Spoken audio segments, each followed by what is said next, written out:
Pattadar pass పుస్తకంపై పేరు మార్పిడి కోసం ₹1,00,000 లంచం తీసుకుంటూ ఏసీపీ అధికారులకు రెవెన్యూ ఇన్స్పెక్టర్ చిక్కిన ఘటన సిద్దిపేటలో చోటు చేసుకుంది. వివరాల్లోకి వెళ్తే సిద్దిపేట జిల్లా దుబ్బాక తహసీల్దార్ కార్యాలయంలో రెవెన్యూ ఇన్స్పెక్టర్గా పనిచేస్తున్న నరసింహారెడ్డి మండల పరిధిలోని అప్పన్నపల్లి గ్రామానికి చెందిన కుంభం సుజాత భర్త చనిపోవడంతో తన భర్త పేరుపై ఉన్న సర్వే నంబర్ 257, 259, 266, 275లో గల భూమిని రాజిరెడ్డి నుంచి సుజాత పేరుపైకి మార్చడానికి దుబ్బాక ఆర్ఐగా పనిచేస్తున్న నరసింహారెడ్డి ₹1,00,000 లంచం అడగడంతో బాధితురాలు ఏసీబీని ఆశ్రయించింది. కాగా సిద్దిపేటలో బ్లాక్ ఆఫీస్ ముందు ఉన్న టీ స్టాల్లో సుజాత ఆర్ఐ నరసింహారెడ్డికి ₹1,00,000 లంచం ఇస్తూ ఉండగా ఉమ్మడి మెదక్ జిల్లా ఏసీపీ డీఎస్పీ సుదర్శన్ ఆధ్వర్యంలో మాటు వేసి పట్టుకుని దుబ్బాక తహసీల్దార్ కార్యాలయానికి నరసింహారెడ్డిని తీసుకొచ్చి కార్యాలయంలో సోదాలు నిర్వహించారు. అనంతరం నిందితుడిని అరెస్ట్ చేసి ఏసీపీ కోర్టు ముందు ప్రవేశపెట్టనున్నామని తెలిపారు.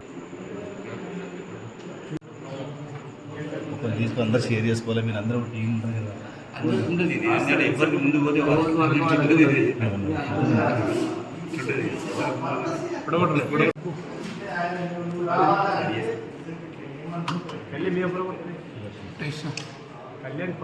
కొట్టేసిన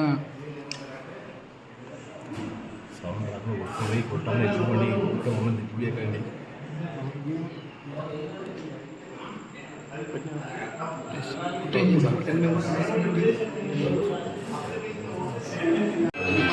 బాగుంటుందేమో